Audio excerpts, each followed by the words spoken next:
최효재 원장님, 허리 디스크와 척추관 협착증을 구분하는 가장 큰 차이점 무엇일까요? 네, 이제 환자분들이 한의원에 요통으로들 많이 오시죠. 그래서 이제 근육 문제 때문에 삐끗하거나 해서 염좌 때문에 오시는 경우도 있고요. 아니면 이제 디스크나 협착증 때문에 오시는 분들이 있는데 이제 명확하게 디스크나 협착증 차이를 모르시는 분들도 꽤 계시더라고요. 그래서 이제 이번 기회에 어떤 디스크나 협착증의 차이를 좀 정확하게 말씀을 드리고자 합니다. 일단은 이제 디스크는 다른 말로 이제 추간판이라고 합니다.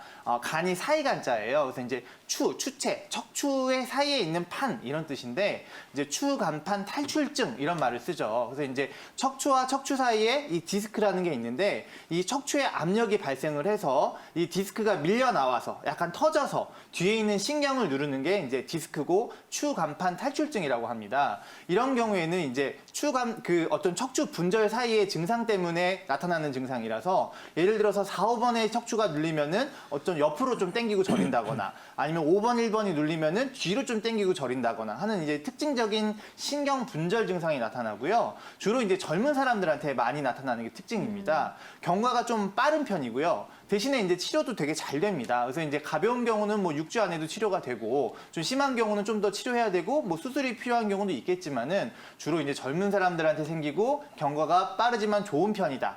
이렇게 보시면 됩니다. 반대로 이제 그 협착증이라는 거는 척추관 협착증이라고 이야기를 하는데 협착, 좁아져 있다 이런 뜻이고요. 척추관이 좁아져 있다는 뜻이거든요.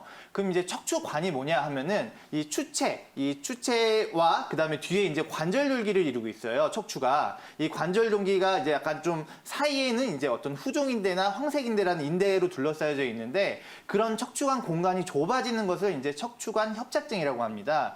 이런 경우는 이제 특징적인 게 이제 만성화됐고 퇴행화됐다 이렇게 보시면 되세요. 그래서 예를 들어서 아무리 좋은 외제차도 40년, 50년 타면은 부품이 녹슬어가지고 탈이 나게 마련인데 마찬가지로 이 척추관 협착증은 나이가 들면 누구나 생긴다 이렇게 보시면 됩니다. 그래서 협착증 진단받으신 분들은 거의 50대 이상이 90%를 차지하거든요. 그래서 이제 만성화되고 퇴행화된 증상이기 때문에 치료도 좀 완만하게 진행이 되고 치료를 해서 완전히 좋아지기보다는 관리를 하는 질환이다 이렇게 보시면 되겠습니다. 그래서 이제 협착증 같은 경우는 우리가 허리를 숙이면은 이 척추관 공간이 한 10% 정도 좀 넓어진다고 돼 있어요. 그러다 보니까 조금씩 허리를 굽히시는 분들이 많이 생기세요. 조금 폈다가 굽히면 좀 편해지시니까 또 활동하시다가 또 굽히고 하다 보니까 아까 앞서 김정현 원장님께서 말씀하셨듯이 점점점 허리가 굽혀지면서 꼬부랑 할머니, 할아버지가 되는 이런 특징을 가지고 있고요. 이런 어떤 협착증은 좀 만성화된 질환이기 때문에 그에 따른 좀 꾸준한 관리가 필요하다고 할 수 있겠습니다. 네.